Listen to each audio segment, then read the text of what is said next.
السلام علیکم ورحمۃ اللہ وبرکاتہ۔ ناظرین اکرام، لکھنؤ کے ایک ہوٹل میں اپنی ماں اور 4 بہنوں کو قتل کرنے کے بعد 24 سالہ شخص ارشد نے ایک ویڈیو بنائی جس میں اس نے قتل سے متعلق صفائی دینے کی کوشش کی ہے، جس سے صاف ظاہر ہوتا ہے کہ وہ ایک مرتد شخص تھا جو اپنا مذہب تبدیل کر کے ہندو ہونا چاہتا تھا۔ اس نے زمینی جھگڑے کو لے کر مسلمانوں کے خلاف غیر ضروری بکواس کی اور بے بنیاد الزامات لگائے ہیں۔ ارشد نے الزام لگایا ہے کہ ان کے آبائی شہر بدایوں میں پڑوسیوں نے ان کے گھر پر قبضہ کر لیا ہے اور ان کی بہنوں کو بیچنا چاہتے ہیں۔ ویڈیو میں وہ کبھی کہہ رہا ہے کہ محلے والے اس کے گھر پر قبضہ کرنا چاہتے تھے، اور کبھی کہہ رہا ہے کہ اسے مار کر بہنوں کو بیچنا چاہتے تھے، اور کبھی کہہ رہا ہے کہ وہ اس کے گھر میں مندر تعمیر کرنے کی مخالفت کر رہے تھے۔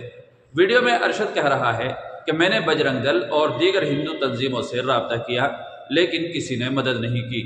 میں ہندو مذہب اختیار کرنا چاہتا تھا اور اپنے گھر میں مندر بنانا چاہتا تھا۔ ارشد ویڈیو میں مودی اور یوگی کی تعریف کرتے ہوئے کہتا ہے کہ آپ مسلمان کے ساتھ جو کر رہے ہیں وہ صحیح کر رہے ہیں۔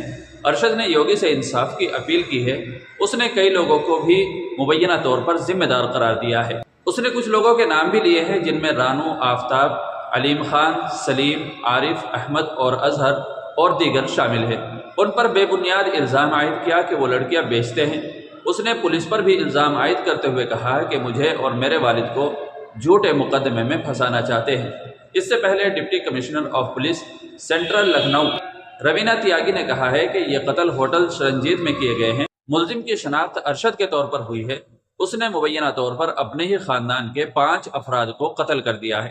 اس بھیانک قتل کے بعد پولیس نے ملزم کو جائے وقوع سے گرفتار بھی کر لیا ہے۔ ارشد نے کہا ہے کہ خاندان امن سے رہنے کے لیے مذہب تبدیل کرنا چاہتا تھا۔ وزیر اعظم نریندر مودی سے اپیل کرتے ہوئے ارشد کہتا ہے کہ ہم نے مدد کے لیے بہت سے لوگوں سے رابطہ کیا لیکن انہوں نے ہماری مدد نہیں کی۔ اب میری بہنیں مر رہی ہیں اور میں کچھ ہی دیر میں مر جاؤں گا، لیکن ہندوستان میں کسی بھی خاندان کو ایسا کرنے پر مجبور نہیں کیا جانا چاہیے۔ اس نے کہا ہے کہ میں یوگی آدتیہ ناتھ سے ہاتھ جوڑ کر انصاف کی درخواست کرتا ہوں۔ ہمیں زندگی میں انصاف نہیں ملا، کم از کم موت کے بعد تو انصاف ہو۔ ان کو سخت ترین سزا ملنی چاہیے۔ ان کا تعلق لیڈروں اور پولیس سے ہے۔ انہوں نے ہمارے آدھے پلاٹ پر تو قبضہ کر لیا ہے اور دوسرے پلاٹ پر بھی قبضہ کرنا چاہتے تھے۔ ارشد نے یہ بھی کہا ہے کہ زمین پر ایک مندر بننا چاہیے اور ان کا سامان کسی یتیم خانے کو عطیہ کرنا چاہیے تاکہ ہماری روحوں کو سکون مل سکے۔ جیسے ہی یہ خبر عام ہوئی، گودی میڈیا سے لے کر ہندوتوا شدت پسند بھی میدان میں کود پڑے اور مخالف اسلام پروپیگنڈا پھیلانے کے لیے سرگرم ہو گئے۔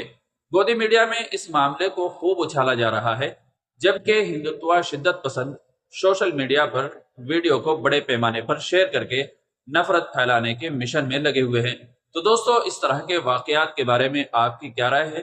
کمنٹ کر کے ضرور بتائیے گا، اور چینل پر پہلی بار آئے ہوں تو سبسکرائب بھی کر لیجیے گا۔ چلیے اپنے میزبان کو دیجیے اجازت۔ السلام علیکم ورحمۃ اللہ وبرکاتہ۔